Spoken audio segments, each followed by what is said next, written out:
Satyabama Institute of Science and Technology, Chennai and Sri Perimbadu. நாட்டின் மாபெரும் நிறுவனமான Tata sons தலைவர் பதவியிலிருந்து சந்திரசேகரன் விலகி இருக்கிறார். அதற்கான அறிவிப்பை அவர் வெளியிட்டிருக்கிறார்.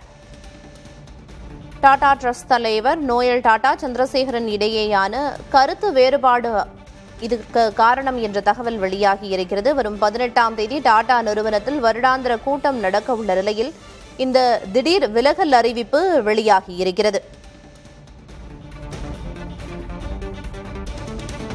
இது தொடர்பான தகவல்களை வழங்குவதற்காக செய்தியாளர் ரியாஸ் இணைப்பில் இருக்கிறார்.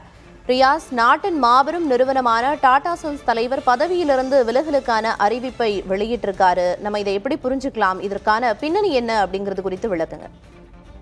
பிரியா, இது மிக முக்கியமான ஒரு அறிவிப்பு. டாடா குழுமம் சார்ந்து வந்திருக்கக்கூடிய மிக முக்கியமான அறிவிப்பு.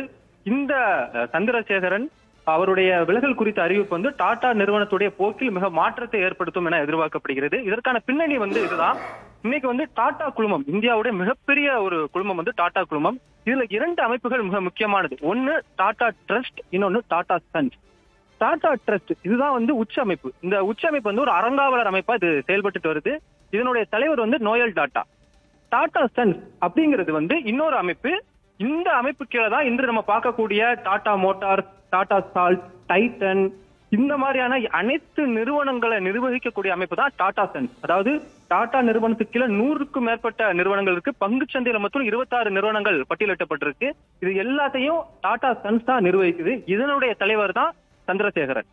சந்திரசேகரன் தமிழ்நாட்டை சேர்ந்தவர், நாமக்கல் மாவட்டம். அவர் 1987ல டிசிஎஸ் உடைய ஒரு சாதாரண பொறியாளரா உள்ள நுழைறாரு. ஆனா அவருடைய பங்களிப்பு காரணமாக 2009ல டிசிஎஸ் உடைய சிஓவா மாறுறாரு.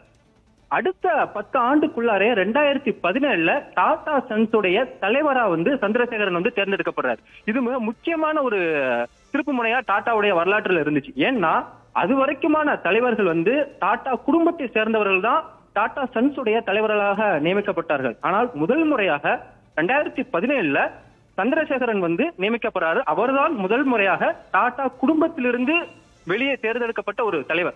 இந்த சூழல்ல நோயல் டாடாவுக்கும் சந்திரசேகரனுக்கும் இடையில் சமீப மாதங்களாக கருத்து முரண்பாடு இருக்கு. அதற்கான காரணம் என்னவென்றால், டாடா சன்ஸ் அதற்கு கீழே சந்திரசேகரன் தலைமைக்கு கீழே பல்வேறு முன்னெடுப்புகள் மேற்கொள்ளப்பட்டது. குறிப்பாக சொல்ல போனோம்னா ஏர் இந்தியாவை கையகப்படுத்ததா இருக்கலாம், அப்புறமா பல்வேறு செமிகண்டக்டர் துறையில் கால் பதித்ததாக இருக்கலாம், மின்வாகனத்தை நோக்கி நகர்ந்ததா இருக்கலாம். இதெல்லாம் மிகப்பெரிய முதலீடுகள் சந்திரசேகரன் தலைமையில் செய்யப்பட்டது. ஆனால் நோயல் டாடாக்கு இதில் விமர்சனங்கள் இருந்தது. அதிக முதலீடு செய்கிறோம், அதிக கடன் சுமை அதிகரிக்கிறது, நஷ்டங்கள் ஏற்படுகிறது அப்படின்னு ஒரு குற்றச்சாட்டும் உள்ளார முரண்பாடாக நிலவி வந்தது. இந்த சூழல்ல தான் இவருடைய அறிவிப்பு வெளியாகிறது. அதாவது 2017ல சந்திரசேகரன் நியமிக்கப்பட்டார். அது ஒரு 5 ஆண்டு கால பதவி. 2022ஓட அது முடிந்தது. மீண்டும் அவர் தேர்ந்தெடுக்கப்பட்டார் 2022ல.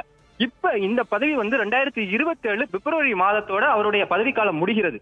ஆனால் இந்த பதவி காலத்தை நீட்டிக்கிறதுக்கு ஒப்புதல் வழங்கப்பட்டிருக்கு. ஆனா அது குடும்பத்துல இந்த நிர்வாக குழுல ஒரு நபர் ஒப்புதல் கொடுக்கவில்லை.